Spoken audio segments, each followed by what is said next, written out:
"My gosh," said the oddly dressed man, as he looked out of the aeroplane window, "what foul weather. I would have been better off staying at home." This was the gentleman's first trip to England.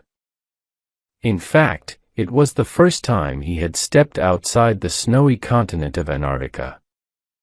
For hundreds of years, people had lived very happily in the village of Chilly Bottom, 3 kilometers east, or was it north, of the South Pole. Robert Falcon Scott, Bobby to his friends, was the first ever Antarctican to go abroad.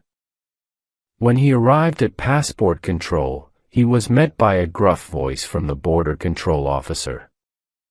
"Passport, please." Goodness gracious me, Bobby thought to himself. Where are this man's manners? "My good sir," he replied, "I have an important message to pass on to your king. I trust you will grant me safe passage." The officer looked over his glasses. "You what, mate? Where you from, the 18th century? I need to see a passport." Fortunately, the traveler had been told that he might run into a few problems at Heathrow, and he was well prepared. "Sir, let me explain. I come from the village of Chilly Bottom, in Bat, or British Antarctic Territory. I am, like your good self, I presume, a British citizen. Here are my papers. I have an important message for your king." The men slid a pile of old papers under the glass window, and waited patiently while the passport officer thumbed through them. "I'm going to need to show these to my boss. Wait here a minute, will ya?" Several minutes passed before a woman emerged from behind a glass door, indicating for Bobby to follow her. "Mr. Robert Falcon Scott, correct? This is all rather unusual, I have to say, but your papers do bear the royal seal." "The royal seal? From the South Pole? I had no idea one of my countrymen had come here already." Said the woman. "Moving on. I've run this up to my superiors, it's gone all the way up to Buckingham Palace, and I am told that the king will be happy to receive you. A car is waiting for you outside." "Smashing," replied Mr. Scott, raising his hat to the woman. "This is bonkers," muttered the border control officer, shaking his head. Mr. Scott could only assume bonkers was some modern slang used to describe situations of great importance. He smiled to himself as they moved him through security. It must be quite a rare occasion to see someone invited by the king himself. They arrived outside and guided him towards a sleek black limousine, and he wondered when he was going to meet the royal seal. As the car made its way through the streets of London, the men leant forward and started to engage the driver in conversation. "Sir, may I ask you a question?" The driver remained silent, but the men continued anyway. "Is it true that your king is holding penguins prisoners? That he has locked them up in cages for the amusement of the public?" Looking at him in the rear-view mirror, the driver's eyes met his, but they quickly turned back to the road and a stony expression covered his face. "Don't know about any prisoners, sir," said the driver in a peculiar accent. "And is it always such bad weather here?" "The sky is gray, and it's pouring with rain. It might be a tad cold where I'm from, but at least we have blue skies." "Well, yes, you didn't come to Majorca, sir." The pair continued in silence, until the car pulled up at the gates of Buckingham Palace. The door swung open, and a red carpet rolled down to greet them. At the top of a flight of stairs, a man stood dressed in black formal wear. Mr. Scott climbed up and bowed politely. "A pleasure to meet you, Your Majesty." Mr. Scott, I am Sir John Fitzwilliam Patrick. I am His Royal Majesty's butler, the man replied, his voice emotionless and cold. The butler. Why are you dressed as a penguin then? And if I'm not mistaken, a king penguin, with that tailcoat of yours. Surely such dress would be reserved for the king. The butler smiled. Mr. Scott, His Majesty is looking forward to receiving you. He will do so tomorrow morning, at 9 o'clock sharp. In the meantime, I have been told to make you comfortable, and to show you around. A footman will take your belongings up to your room. Please, follow me, we will sit a little and take tea. They settled into armchairs in a carpeted drawing room and servants worked around them, pouring tea and offering plates of some snow-colored food. Mr. Scott, could I be so bold as to ask you to tell me a little bit about life in Chilly Bottom, was it not? The Antarctican took a bite of the food. How odd, it tasted nothing like snow. And crossed his legs. Well, where do I start? Chilly Bottom is a small village in Antarctica, as I mentioned before. We are about 5 kilometers from the South Pole, and my parents, their parents, all of our ancestors, in fact, have lived there for as long as anyone can remember. We live a pretty normal and unremarkable life, really. I can't imagine it is so different from yours. We get up, we have breakfast, we sing songs, we worship the penguin gods, we drink tea with seal oil. It really isn't as remarkable as you. Hang on a minute, the butler interrupted.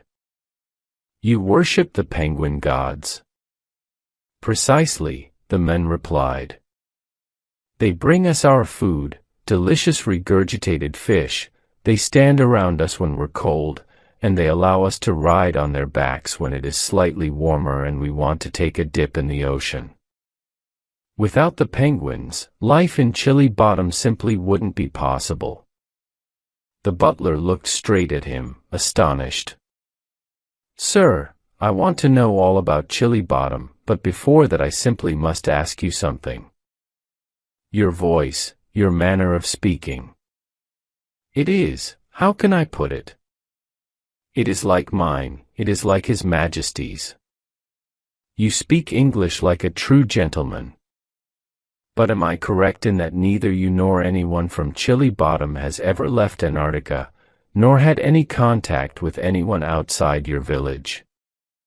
Well, my uncle did come across an African penguin once who had taken an unfortunate wrong turn.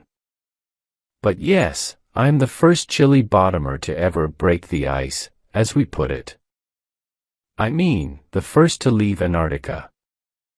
If you are wondering why I sound so English, it all comes down to a book.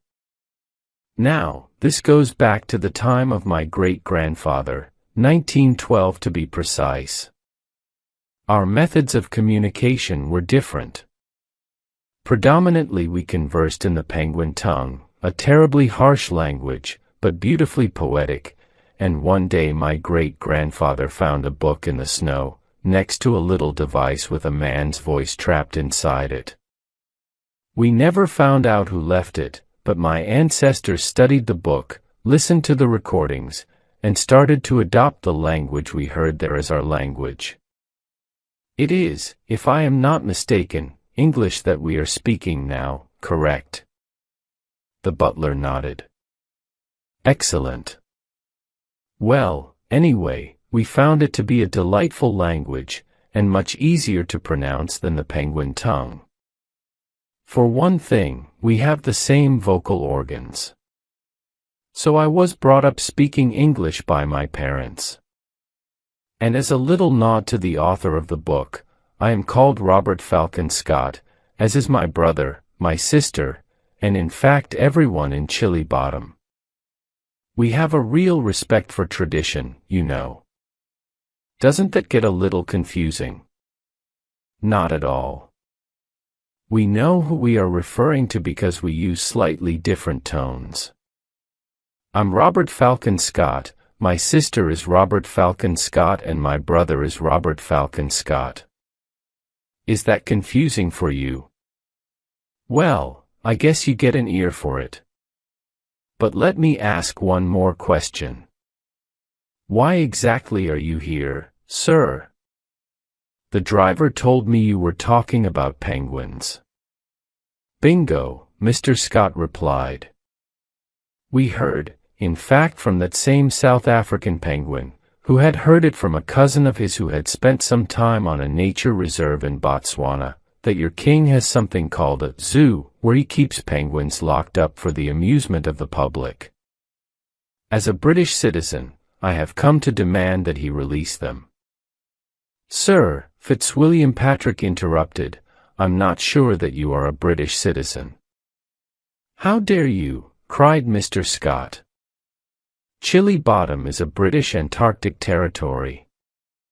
Your king, our king, or some ancestor of his claimed it. I have grown up all my life knowing that I am a British citizen, and the suggestion that I am not quite offends me.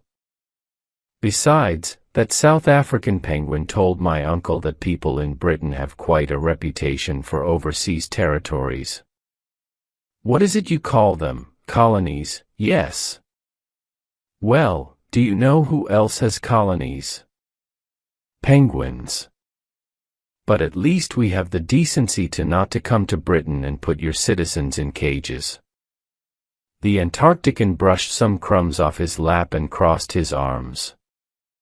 For a moment, he said nothing, and the pair sat in silence.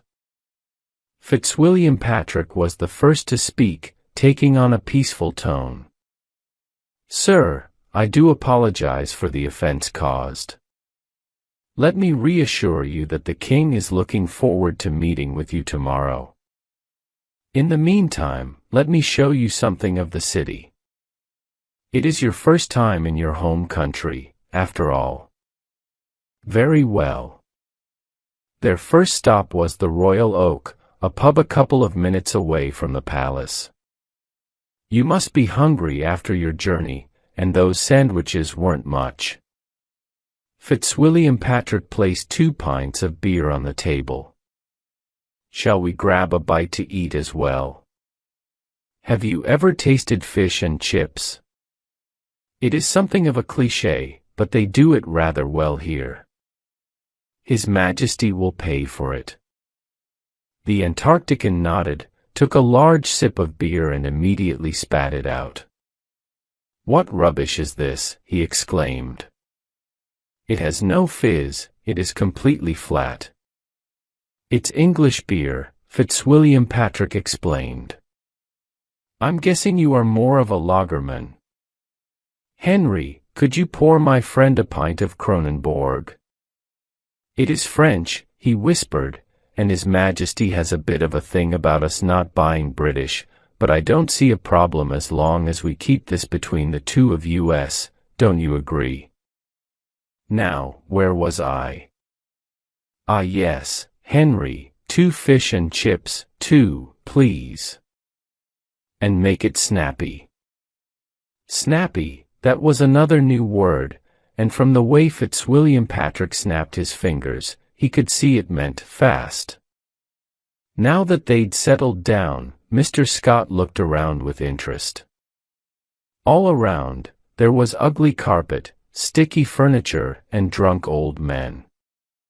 This must have been what the book was referring to when it said, "Can't wait to get back to the pub and have a pint."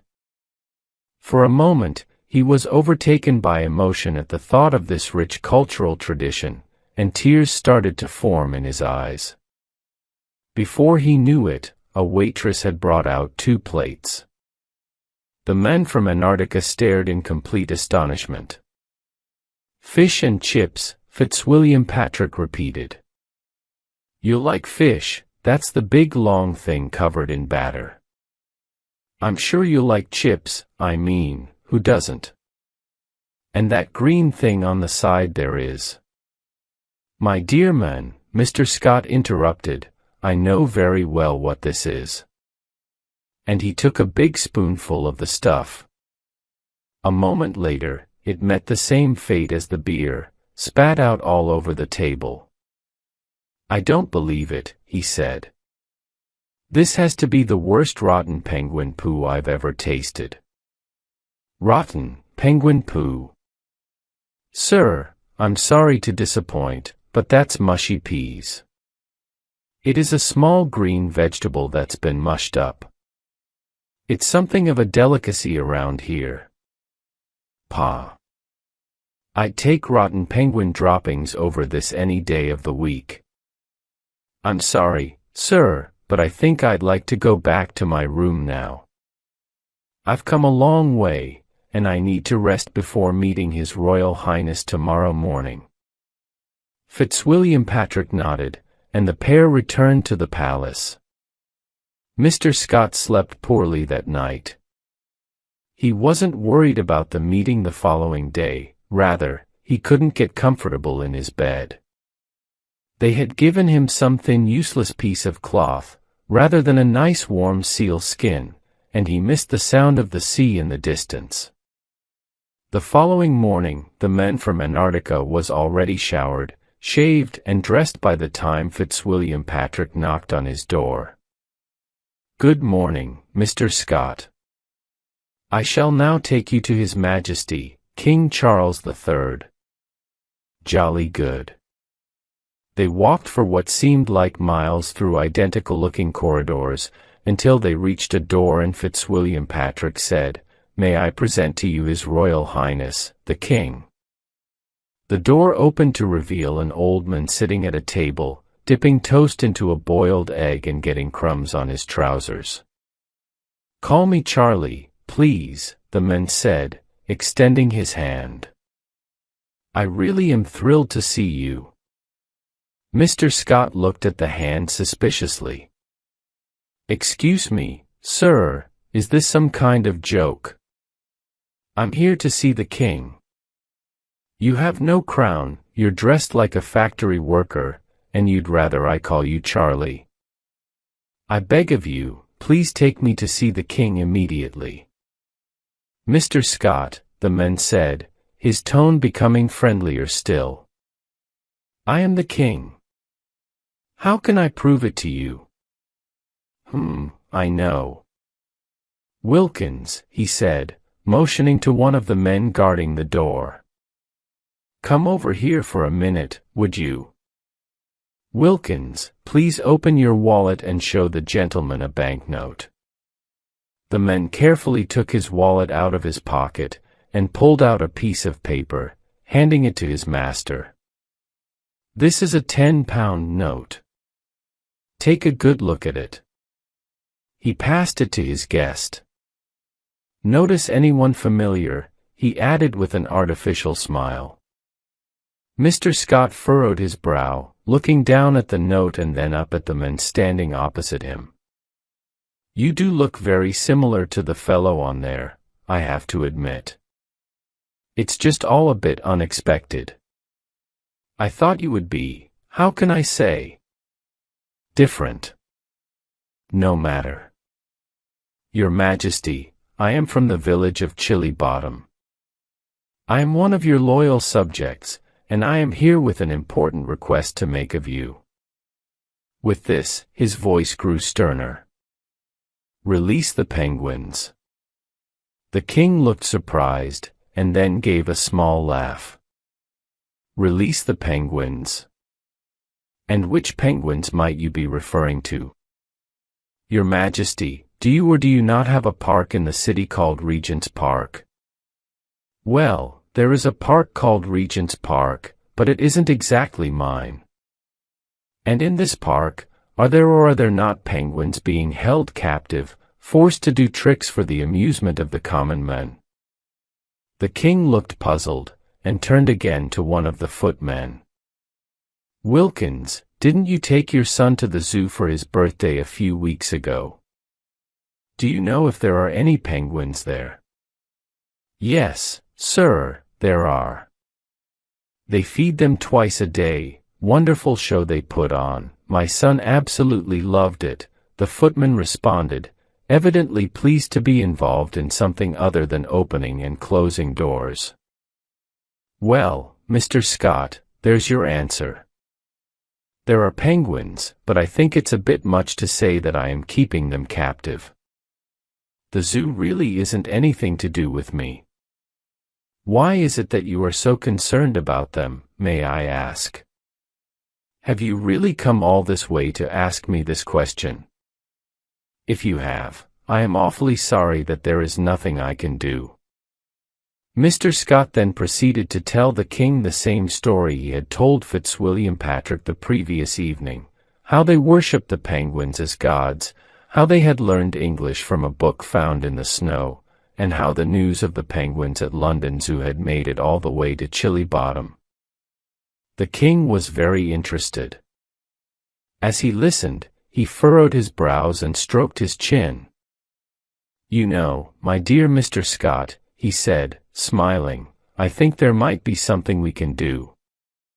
I'm going to have to speak with my legal advisors, naturally, but I just think I might know a way to resolve this problem. Leave it with me, but we must meet again tomorrow, 8 a.m. sharp." The following morning, the Antarctic traveler rose bright and early, and made his way to the king's breakfast room through a maze of corridors. When he opened the door, he saw the king wearing the same clothes, unshaven, with a mad look in his eyes. Papers covered the table, and several old leather-bound books were piled up on chairs nearby. The king spoke quickly. "My dear Mr. Scott, may I call you Bobby?" "Bobby, I think we have it. You may know that the king is the legal owner of all swans in the country, but did you know that he also can grant himself ownership over any bird in the British Empire if there is a valid ecological or theological reason for it? The law dates back to 1314, but my advisors have told me that it has never been changed. This means, my dear boy, that we have a solution. You and the residents of Chilly Bottom are my subjects. I might not have known about you, I mean, nobody knew about you, but Chilly Bottom is British Antarctic territory, and that makes you one of us. As king, it is my duty to ensure that your religious beliefs are protected, and if your gods I should probably say, are being held in a zoo, then this is certainly a valid theological reason to call up Statute 1408.A Section 49.